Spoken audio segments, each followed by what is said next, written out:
artists, it's Mrs. Clark. You're glazing today without me, so I have a couple of tips for you.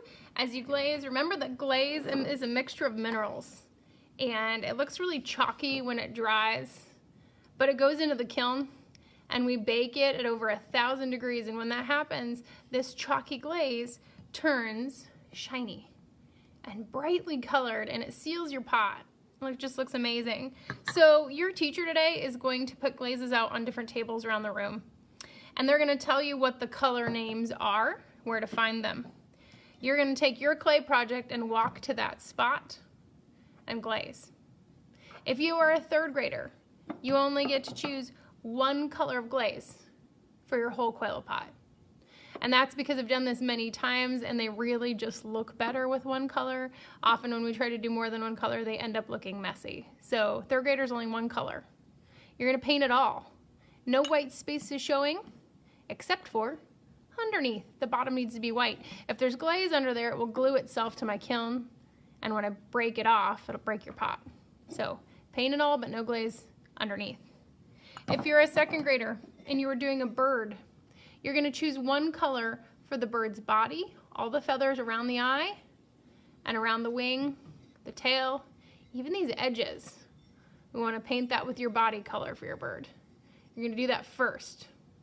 Then you may leave your brush at the color you were using, get a new brush, and go to a new color. Or if you already see a brush at the color you want to use, you can just go borrow it. So if I wanted to go to yellow and paint my beak yellow, I could.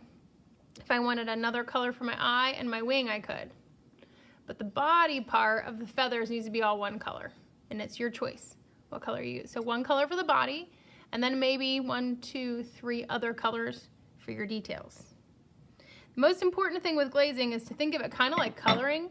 You know how when you color something really neatly, it looks like a wow piece of artwork, but if you scribble, it kind of ruins it. It makes it look messy. Well, the same is true for glazing. If you glaze it well, it looks beautiful, shiny, and complete. If you don't glaze it well, it looks messy.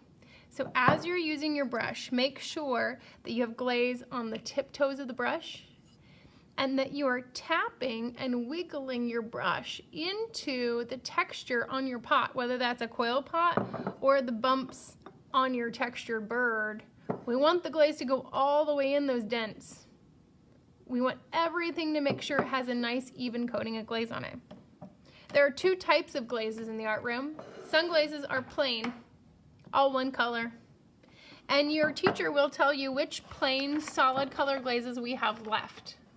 The ones in the boxes were the ones we started with earlier in the year, but some of them we might be out of by the time you glaze.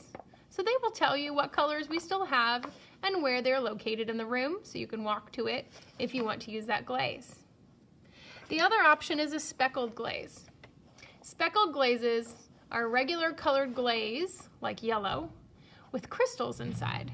And those crystals melt at temperature in the kiln and make speckles. So again, those speckled glazes are kind of unpredictable. Sometimes you get spots that don't have any speckles and others that have a lot, but they're very fun. And you can see how on these monsters, how exciting they look. They're beautiful on the birds and on the coil pots. So if you want to, you can use whatever speckle glazes we have left. Again, just remember, if you're a third grader, one color glaze. Second grader, you get one color glaze on the body and then other colors for your details. Take your time, do your best work glazing, and I will bake them for you and you'll get them back before the end of the school year.